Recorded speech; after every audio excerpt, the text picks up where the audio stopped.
Hello friend, আসসালামু আলাইকুম। কেমন আছেন সবাই? আশা করি ভালো আছেন। আজকে রান্না করেছি আমি কাঁকড়া।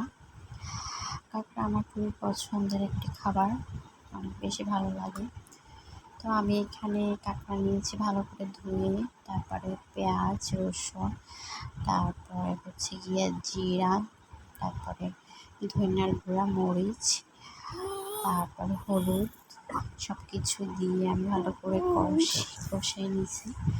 তারপরে আমি কাঁকড়াগুলো দিয়ে দিলাম। এখানে কাঁকড়াগুলো দিয়ে আমি অনেক সুন্দর করে কষাই নিব এখানে যাতে একদম তেলটা উপরে উঠে গেলে কষানো হয়ে গেছে। তারপর আমি এখানে পানি দিয়ে দিব পরিমাণ মতো। আর পানি দেওয়ার পরেও আমি সুন্দর করে এটার একেবারে ভুনা ভুনা করে তারপরে রান্না করেছি। খেতে খুব মজাই হয়েছে।